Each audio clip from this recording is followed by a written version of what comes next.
Assalamualaikum warahmatullahi wabarakatuh. Perkenalkan, nama saya Rehana Sabita. Saya dari Fakultas Ekonomi dan Bisnis, Prodi Manajemen. Di sini saya akan mempresentasikan hasil jawaban ujian akhir semester dari mata kuliah Bahasa Indonesia dengan dosen pengampu Ibu Iis Dewi Herawati. Ini saya akan membahas organisasi gagasan. Pengertian gagasan menurut para ahli. Menurut sudut pandang dari Widya Martaya, gagasan adalah sebuah kesan tersembunyi yang ada di dalam hati ataupun batin dan ingin disampaikan oleh seseorang kepada orang yang berbeda. Menurut Suyono, mengatakan bahwa gagasan adalah informasi berisi kelengkapan data berupa data, fakta, dan juga komponen lainnya. Sedangkan menurut KBBI, gagasan adalah hasil dari pemikiran atau ide yang dapat dipakai untuk mendirikan yayasan. Gagasan adalah produk pemikiran yang dimiliki manusia yang dapat disampaikan baik melalui lisan maupun melalui tulisan. Dalam Riyadi 2004, 56 telah mengemukakan 7 hal sebagai tolak ukur penyampaiannya gagasan dalam kegiatan berbicara, yaitu 1. Gagasan berhubungan dengan masalah. 2. Gagasan mempercepat pemahaman masalah, penemuan sebab pemecahan masalah. Yang ketiga, gagasan tidak mengulang gagasan yang pernah disampaikan peserta lain. Yang keempat, gagasan didukung faktor, contoh, ilustrasi, perbandingan, atau kesaksian. Yang kelima, bahasa untuk menyampaikan gagasan menggunakan kata dari kalimat yang tepat. Yang keenam, gerak mimik, nada suara, tekanan, dan intonasi yang digunakan dapat memperjelas gagasan yang telah disampaikan. Yang ketujuh, gagasan dikemukakan dengan sopan dan tidak emosional. Langkah yang harus dilakukan pembicara sebelum mengorganisasikan gagasan, yaitu yang pertama, menentukan tema, yaitu pokok persoalan, permasalahan, atau pokok pembicaraan yang cakupannya menyangkut permasalahan yang diangkat. Yang kedua, mengumpulkan bahan-bahan. Ketiga, menyeleksi bahan, perlu dipilih bahan-bahan yang sesuai dengan tema pembahasan. Dan yang keempat, mengorganisasikan gagasan, menguraikan tiap topik atau masalah menjadi beberapa bahasan yang lebih fokus dan terukur. Tahapan menyusun organisasi gagasan. Yang pertama itu mencatat gagasan, kedua mengatur urutan gagasan, ketiga, memeriksa kembali urutan gagasan. Yang keempat, membuat kerangka terperinci dan lengkap. Yang kelima, mengembangkan organisasi gagasan. Organisasi gagasan berkaitan dengan dua aspek. Yang pertama ada kerangka gagasan, kedua pola pengembangan gagasan. Kerangka gagasan berkaitan dengan pensusunan dan hubungan setiap gagasan yang akan menjadi pembahasan, yaitu kerangka topik dan kerangka kalimat. A. Kerangka topik, yaitu kerangka gagasan yang disusun dengan menuliskan rangkaian bentuk topik gagasan. Contoh kerangka gagasan untuk kegiatan penyuluhan makanan yang menyehatkan.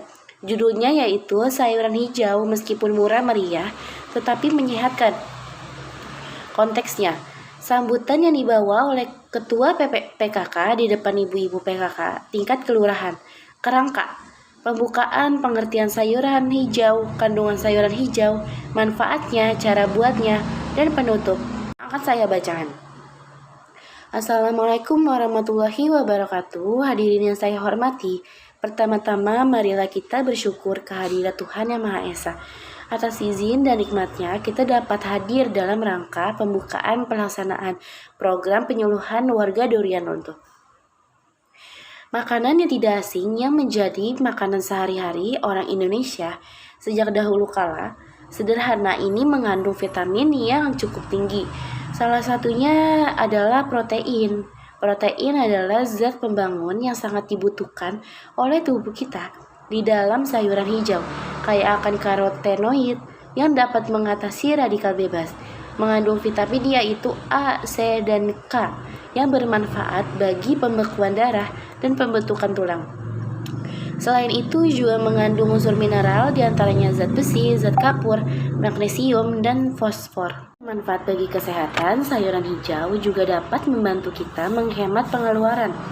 Hal ini dikarenakan harga sayuran hijau lebih murah dan dapat dijangkau oleh siapapun dan terkadang banyak orang yang bercocok tanam sendiri. Oleh karena itu, dengan mengkonsumsi sayuran hijau, kita dapat menabung. Sayuran hijau juga sangat mudah untuk dibuat. Bahan yang diperlukan hanya air mineral dengan campuran bumbu dapur sesuai selera. Demikian uraian yang dapat saya sampaikan. Semoga bermanfaat bagi kita. Mohon maaf yang sebesar-besarnya atas segala kekurangannya. Wabillahi taufiq walhidayah. Wassalamualaikum warahmatullahi wabarakatuh. Kerangka kalimat. Kerangka kalimat adalah gagasan yang disusun dengan menuliskan rangkaian butir-butir dalam bentuk kalimat. Contohnya, judul bahaya merokok. Konteks penyuluhan dari seorang dokter kepada anggota Karang Taruna. Kerangkanya, yang pertama itu ada pembukaan, kedua mengapa merokok berbahaya, yang ketiga zat-zat apa saja yang berbahaya dalam rokok, yang keempat penyakit apa saja yang disebabkan kebiasaan merokok, kelima bagaimana cara berhenti dari kebiasaan rokok, dan yang keenam terakhir yaitu penutup. Mengembangkan gagasan. Dalam keterampilan menulis, gagasan-gagasan tertuang dalam satuan bahasa yang disebut dengan paragraf. Ada 3 syarat dalam pengembangan paragraf, yaitu kesatuan gagasan, kepaduan gagasan, dan kelengkapan gagasan. Kesatuan gagasan adalah paragraf yang memiliki unsur kesatuan adalah paragraf yang memiliki satu kesatuan gagasan utama beserta dengan gagasan-gagasan penjelas lainnya. Yang kedua ada kepaduan gagasan. Agar memenuhi kepaduan, kalimat-kalimat di dalam paragraf harus terjalin dengan logis dan serasi. Ada beberapa cara yang dapat dilakukan untuk mengembangkan paragraf yang padu, yaitu sebagai berikut. Ada penggunaan repetisi atau pengulangan kata. Atau repetisi adalah cara memperoleh kepaduan dengan cara mengulang kata tertentu, kata pokok atau kata penting. Yang kedua, penggunaan pronominal atau kata ganti untuk menyebutkan nomina atau frasa nomina yang telah disebutkan lebih dahulu. Misalnya frasa pengusaha. Pengusaha yang sukses dapat digunakan pengusaha-pengusaha itu atau mereka. Yang ketiga, penggunaan kata hubungan atau konjungsi antar kalimat. Konjungsi adalah kata atau ungkapan penghubung antara kata, antar frasa, antar klausa, dan antar kalimat. Konjungsi yang berkenan dengan kepaduan paragraf adalah konjungsi antara kalimat. Konjungsi termasuk dalam golongan ini adalah namun, akan tetapi, oleh karena itu, oleh sebab itu, akibat, selain itu, di samping itu. Jadi dan sebagainya, konjungsi tersebut dalam paragraf selalu berada di awal. Ada kelengkapan gagasan, yang artinya sebuah paragraf harus memiliki kelengkapan gagasan penjelasnya. Biasanya gagasan utama diwujudkan dalam kalimat tertentu atau gagasan penjelas diwujudkan dalam kalimat perjelas. Paragraf seperti ini sering ditemui pada paragraf deskriptif. Yang pertama, gagasan utama adalah topik utama atau permasalahan yang sedang dibahas dalam suatu paragraf. Gagasan penjelas adalah beberapa gagasan yang berfungsi menjelaskan topik utama. Yang ketiga, kalimat utama adalah kalimat yang mengandung gagasan utama. Kalimat ini menjelaskan apa yang akan dibahas pada paragraf tersebut. Yang keempat, kalimat penjelas adalah kalimat yang mendukung gagasan utama. Kalimat-kalimat ini harus mengandung data berupa fakta dan informasi yang jelas. Sekian presentasi dari saya, kurang lebihnya mohon maaf. Wabillahi taufiq walhidayah. Wassalamualaikum warahmatullahi wabarakatuh.